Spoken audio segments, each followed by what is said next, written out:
Bonjour, salut tout le monde, soyez les bienvenus à cette nouvelle vidéo. Aujourd'hui, nous allons parler de l'interrogation. Tout d'abord, il faut distinguer deux types d'interrogation. L'interrogation sans mot interrogatif et l'interrogation avec mot interrogatif. Tout d'abord, on va apprendre quelques expressions interrogatives. On utilise le qui pour parler d'une personne. On utilise quand pour parler d'un moment. On utilise où pour parler d'un lieu. On utilise pourquoi pour une raison ou une explication. On utilise comment pour un moyen, une description ou un état. On utilise combien pour un nombre. On utilise quoi pour parler de quelque chose. Pour poser des questions, il y a trois structures générales: l'inversion, est-ce que et l'intonation.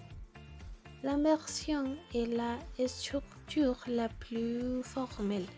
Il ne faut pas oublier les traits d'union. La structure avec est-ce que est également correcte et facile à construire. Il suffit d'ajouter est-ce que dans une phrase et voilà, on a une interrogation. Attention, est-ce que ne se traduit pas. Quant à l'intonation, est une structure plus familière. Pour ces trois cas, il ne faut pas oublier les points d'interrogation final. Pour le cas de l'interrogation sans mot interrogatif, il y a trois structures générales. L'inversion, vas-tu au cinéma? Est-ce que tu vas au cinéma? Et l'intonation, tu vas au cinéma? Pour le cas de l'interrogation avec des mots interrogatifs, il y a aussi trois structures. Les mots interrogatifs au début de l'inversion du sujet. Où vas-tu? Est-ce que? Où est-ce que tu vas? Et les mots interrogatifs à la fin. Tu vas où? En plus, il y a d'autres types de questions qu'on peut utiliser. Par exemple, les questions fermées, les questions ouvertes et les questions avec quel. Toutes ces questions ont trois formes de les faire. Par exemple, la forme courante, familière et soutenue. Pour les questions fermées, dans la forme familière, on peut demander « Vous parlez français ?» Dans cet exemple, la question suit le schéma de la phrase affirmative, sujet, verbe, complément. L'intonation change, elle monte en fin de phrase.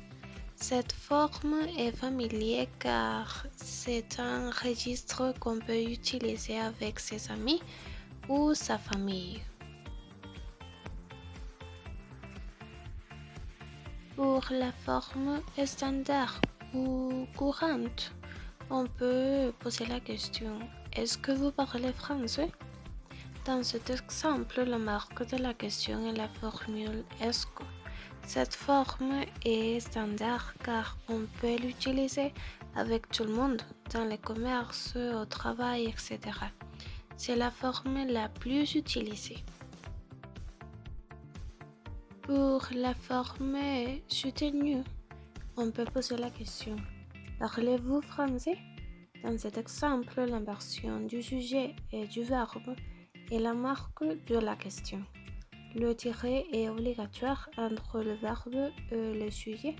Cette forme est soutenue car c'est une langue élégante et formelle. La réponse à cette question fermée est oui, je parle français ou non, je ne parle pas français. Pour les questions ouvertes dans la forme familière, on peut poser la question vous partez où en vacances?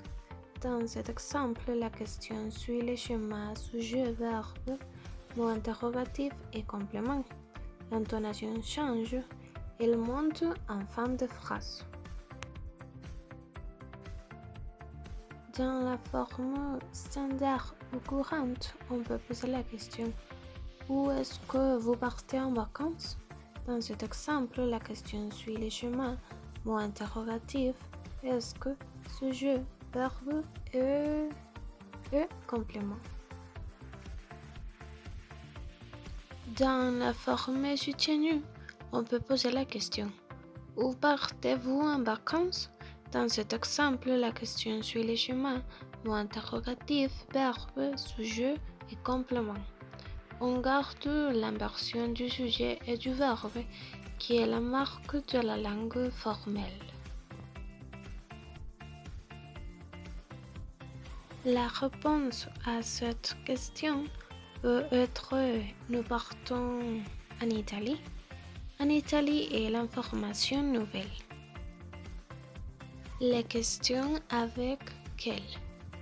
Ce type de question permet d'obtenir une nouvelle information sur un nom. Exemple, quelle langue étrangère parlez-vous? Quel s'accorde avec le nom sur lequel il porte comme un adjectif. Exemple, quel âge avez-vous? Quelle chemise préférez-vous? Quel stylo achetez-vous? Quelle langue parlez-vous? Dans la forme familière, on peut poser la question tu parles quelle langue étrangère? Dans cet exemple, la question suit le schéma de la phrase affirmative. Sujet, verbe, plus quel, plus non. L'intonation change, elle monte en fin de phrase. Dans la forme standard ou courante, on peut poser la question quelle langue étrangère est-ce que tu parles? Dans cet exemple, la question suit le schéma quel plus non, plus est-ce que, plus sujet, plus verbe.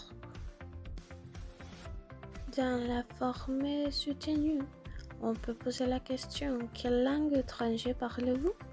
La question suit le schéma quel plus nom, plus verbe, plus sujet. La réponse à cette question serait par exemple je parle le français, l'anglais et l'italien. Bon voilà, nous avons déjà fini avec le sujet de cette vidéo. J'espère que vous allez beaucoup profiter de cette vidéo et beaucoup apprendre. Merci beaucoup pour votre attention et n'oubliez pas de nous donner un like si vous avez bien aimé cette vidéo et de le partager avec vos camarades. On se voit à la prochaine. Merci beaucoup.